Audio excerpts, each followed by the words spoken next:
peth cyntaf y bydd angen I ni ei wneud yw casglu'r holl offer a restr ar ein blog. Dyma sut bydd fy ni'n edrych pan fydd ei wedi ei orffen. Efallai y bydd eich hun edrych yn ychydig yn wahanol gan ddibynnu ar y gwrthrych yr ydych wedi dewis ei gydliwio.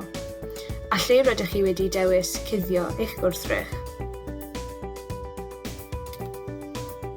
Dechreuwch drwy ddod o hyd I ardal werdd yn eich gardd neu'ch parc lleol, lle'r hoffech chi guddio eich gwrthrych.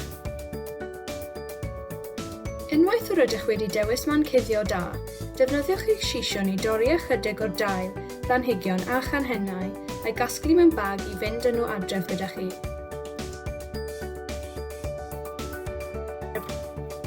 I greu gyddlew i'ch tyn, yn gyntaf bydd angen I chi defnyddio sisiwn I dorri eich papur plaen neu liw I ffitio maint eich gwrthrych.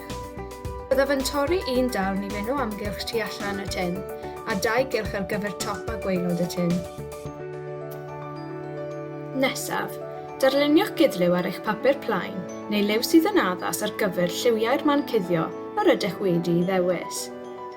Roedd gan y man cuddio a ddywysais I lawer o liwiau brown a gwyrdd, felly dwi am ddarlunio patrwm cudlew, brown a ffliniaidd ar fy mapur gwyrdd.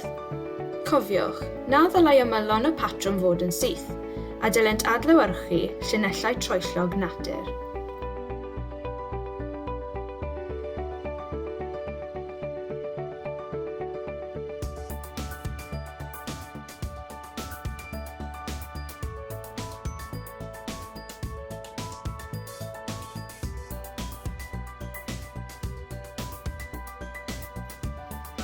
Unwaith yr ydych wedi gorffen eich patrwm, bydd angen I chi eilynu wrth eich gwrthrych gan defnyddio selotêp.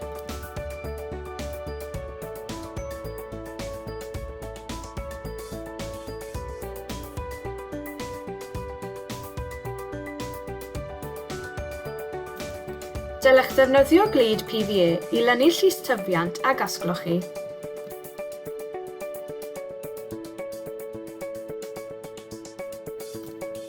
Pan fyddwch yn glynu'r dail a'r planhigion, sicrhewch eich bod nhw'n mynd dros ymylon y cerdyn. Gan y bydd hyn yn gwneud am linell, y gwrthrych yn anodd ei weld pan fyddwch yn ei roi yn eich man cuddio.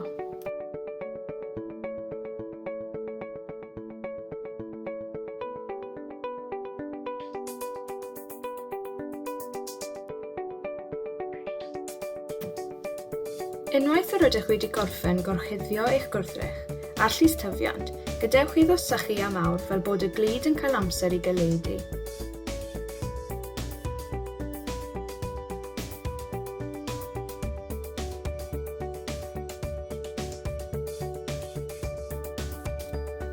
Yn olaf, ewch eich gwrthrych yn ôl eich man cuddio yn eich gardd neu'ch parc lleol I weld pa mor dda ydych wedi ei guddio yn yr amgylchedd naturiol. Wrth edrych ar eich gwrthrych yn yr amgylchedd naturiol, ceisiwch ateb y cwestiynau canlynol yn ein blog, oherwydd efallai y bydd yn rhoi ychydig o gliwiau I chi. Beth am geisio cuddio gwrthrychau eraill mewn amgylchiadau gwahanol yn eich ardal leol? Cofiwch fynd â nhw adref gyda chi ar ôl I chi orffen. Anfonwch lluniau o'ch gwrthrychau wedi eu cydliwio ar Twitter @triosau Cymru _ CU.